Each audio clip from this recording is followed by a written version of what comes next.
So what is up, ladies and gentlemen? Welcome back to our YouTube channel, Gentle One TV. Nako, sobrang ng topic natin ngayon, men. But anyway, so this video is from Kalingap TV. That's a title of Huli sa Biglang Pagbisita. Kalingap Dan pumunta pala kay Joy. My goodness, question mark yun. So nagtatanong pa lang. Kalingap Rab latest vlog today. So yan yung panonoodin natin. So this video is from Kalingap TV. Support nyo yan. Tapos syempre, Kalingap Rab, support nyo rin. And syempre, don't forget to support our YouTube channel, Gentle One TV. So, ladies and gentlemen, without further ado, let's watch this video together. Again, the title of this video, Huli sa Biglang Pagbisita. Kalingap Dan pumunta pala kay Joy? Question mark. Tanong lang naman. Kalingap Rab latest vlog today. So, ladies and gentlemen, without further ado, let's watch this video together. Like, comment, share, subscribe. Start. Ang pagbisita. T-shirt reveal. T-shirt reveal na. Lagot. Huli sa biglaang pagbisita. T-shirt reveal. Naku po. Viancy tumanggi. Isang mapagpalang araw sa inyong lahat mga kalingap, sanay hindi nyo po makalimutan na mag-like sa video na ito. At paunawa tapusin muna ang kaboohan ng video na Di ba ito yung hindi natuloy na partner ni David? ito mga kalingap, at para malaman ang nilalaman nito. At maraming salamat po mga kalingap sa pagpatuloy na pagsuporta mga kalingap. Lalo na kay Kuya Val Santos Matubang at Kalingap Rab. Nako po. Huli sa So yan, support nyo rin yun, mag-amang Kalingaps, of course, kung gusto nyong maging updated, and also credits to them sa mga ideas na ganito, mga series. biglaang pagbisita. Kalingap Dan pumunta pala sa tinitirahan ni Diwata Joy sa diet. Nako. Pero bago yun mga kalingap ay atin munang pag-usapan ang patungkol sa nabiling t-shirt ni Kalingap Dan na para sa kanyang kapatid, anya ito at hindi para kay Joy mga kalingap. Hala. So yun, nabuking dahil sa t-shirt. Huli sa biglang pagbisita. T-shirt reveal. Viancy tumanggay. Nilinaw kamakailan ni Kalingap Dan ang isyu patungkol sa t-shirt na kanyang binili doon sa Palawan at para ipasalubong ito sa kanyang special someone mga kalingap. Nako. Marahil ay naging palaisipan sa lahat lalo na sa upload ni Kalingap Dan sa hindi pa ito nakauwi sa diet ay pinamagatan niya ito na ang regalo para sa isang special someone mga kalingap. Kaya pala tuloy nagkaroon talaga ng yung mga tao minay pasalubong, special tao sa buhay ko. Kaya siguro yung mga ganyan parang nagmimekos-mekos na ba na ano ba talaga? Nako po, ang init nito. At laking ikinagulat na lang ng lahat na ang kanyang binibili na t-shirt doon sa Palawan ay naisuot na ni Diwata Joy. Nako. Kaya nagduda na ang karamihang viewers na baka may namamagitan anya sa dalawa mga kalingap. Actually, kung usapang t-shirt lang naman, hindi ka naman pwedeng mag-jump agad into conclusion na baka sila nga. Kasi, for example, guys, ano ba? Meron tayong grupo. All K-girls na. All K-angels and K-boys. Tapos, meron naman kasi sa mga banding eh. 'Di ba?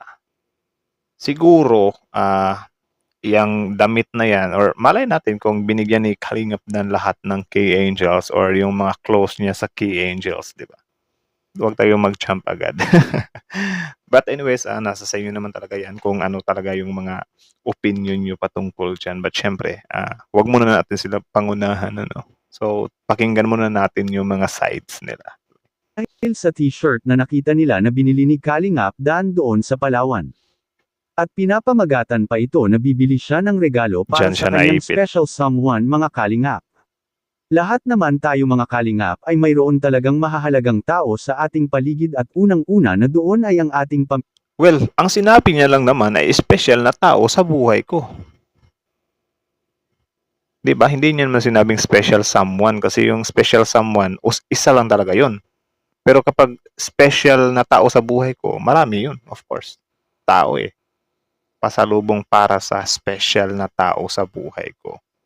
Dapat sa may mga, or paano ba? Kasi tayo, ang special sa buhay natin yung mama, kapatid, meron tayong mga friends, best friends. Consider din naman ng mga special na tao sa buhay natin yun eh. 'Di ba? Pamagatan pa ito na bibili siya ng regalo para sa kanyang special someone mga kalingap. Lahat naman tayo mga kalingap ay mayroon talagang mahahalagang tao sa ating paligid at unang-una Agree. na doon ay ang ating pamilya mga kalingap. Agree ako doon. Dahil sa ang ating pamilya lang ang hindi talaga tumatalikod sa lahat ng ating mga ginagawa at palagi itong nakasuporta sa mga ginagawa natin. Actually, not all. Yung family kasi maraming miyembro yan eh. Yung mga relatives natin, hindi natin alam kung ano na, tinalikuran na nila tayo matagal na. Yung mga kapatid natin, may chance din yon na mag-turn down sa atin.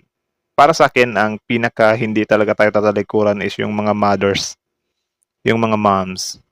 Sila talaga yung, grabe, halos kahit saan ako manood, mga balita na kahit gaano nakakriminal yung anak nila, itakwilan ng buong mundo yung mga anak nila. But moms will stay to their children. So, yun talaga yung isa sa pinaka hindi talaga tatalikod sa'yo. Yung father din naman, parang second din siya. May mga father din kasi na, halimbawa ganyan, yung anak nila is some kind addicts or whatsoever. Kinakahiya nila, kinakasuklam nila, di ba? But mother, kung meron silang chance na itago yung anak nila, gagawin nila eh. Kahit gaano pa ka-wanted yan eh. So, sa family, meron talagang, do hindi ko nilalahat mostly ba na, meron talaga mga ganong tendency. Yeah. Yung mother lang talaga yung hindi tatalikod sa'yo. Na, yeah, kahit anong mangyari sa mundo. But, yun, meron din namang mga family talaga na solid. Good for them, of course, di ba? Do hindi ko naman nilalahat. Again, baka magalit sa inyo eh. Gaganon-ganon eh. So, tuloy. Katulad na lang sa ginawa ngayon ni Kalingap Dan na nagbablog mga kalingap. Unang-una talaga ang kanyang pamilya na sumusuporta sa kanya. At ang ipinagtaka lang ng ilang mga viewers na taga-subaybay ng Dandith mga kalingap ay pwede naman anyang ang ilagay na lang sa title sa pagbili ng pasalubong ni Kalingap Dan ay ang pasalubong ko sa aking pamilya at kapatid mga kalingap. Hindi naman. Okay lang naman. Special na. Siguro, nagkataon lang men. Siguro kung, kasi itong title na to, wala namang ganang meaning to eh. Kasi yun nga, pasalubong para sa special na tao sa buhay. Bakit isa lang ba yung binilhan niya? Isa lang ba yung pinamili niya? Kung marami naman, mahirapan kang i-determine talaga na special. Ang tanong lang talaga dito, kung si Joy lang ba yung may ganun or baka may reason about it. Like, baka, ano ba, meron silang some kind bond. But, wala namang nakakapagtaka dun kasi syempre, yun nga, same in as one circle lang naman sila, di ba? Tuloy. Magkaiba kasi ang special someone at sa kapatid na kung ating intindihin ng mabuti mga kalingap. Dahil ang special someone na itinutukoy ni Kalingap Dan ay maaring nangangahulugan ito sa kanyang girlfriend or isa sa mahalaga sa kanyang buhay mga. Hindi naman special someone yung sinabi eh. Pero yun nga, okay sana kung nilagay niya doon mga special na tao sa buhay ko. Kasi kung special na tao sa buhay ko lang, parang, yun nga, parang nasasakyan siya ngayon ng mga, mapagduda, especially yung invested na talaga sa Medit, I mean sa Dandit. Yeah. Dapat may mga yun eh. Pero, yun nga, kung babasahin mo naman, special na tao sa buhay ko, parang I think it's general naman na pangkalahatan. Pwera na lang siguro kung ang nilagay niya doon, pasalubong para sa special someone. Something like that. Kung special someone lang, dapat ang bibigyan niya lang talaga doon ay si Medit. 'Di ba? Wala nang iba. Siguro separate na lang yung or siguro in that particular video dapat parang ito para kay to. Or siguro gusto niya lang ding i-surprise si Medit kaya hindi niya iniisa-isa.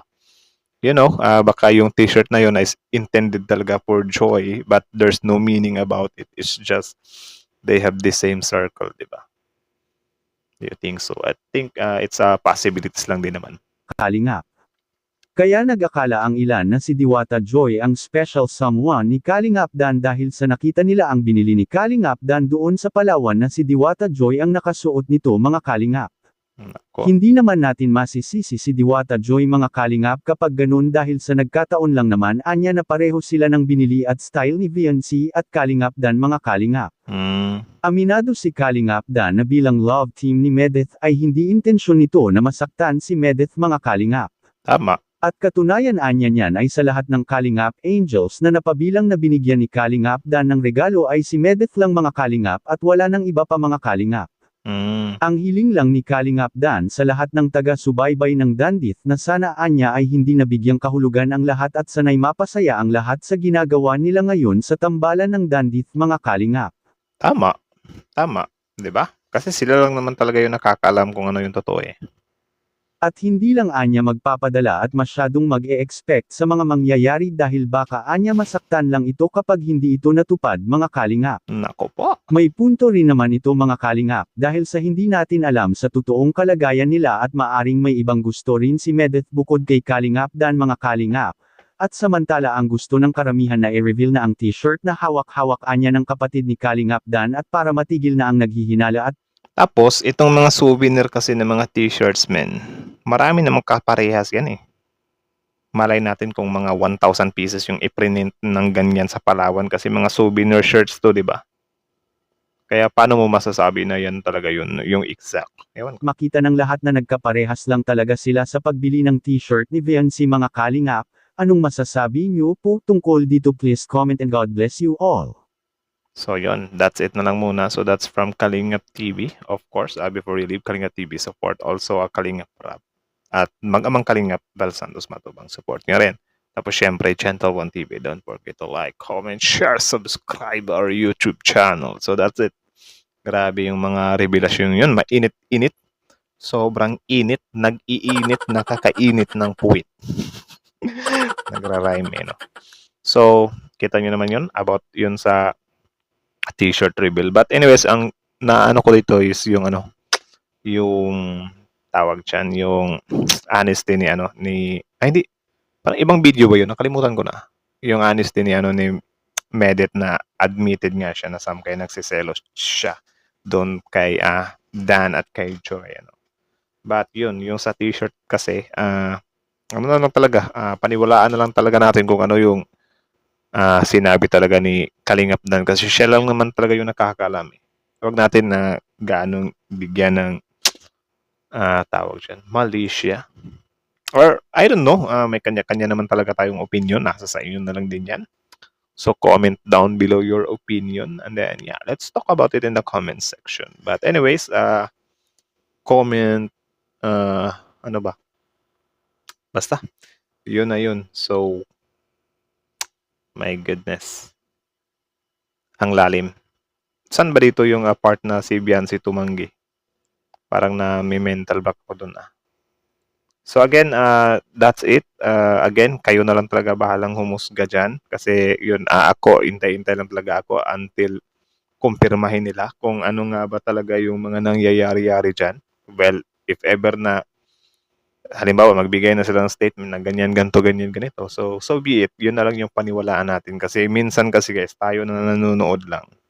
Di naman kasi talaga tayo pwedeng mag-rely lang din na, yan yung nakita namin eh.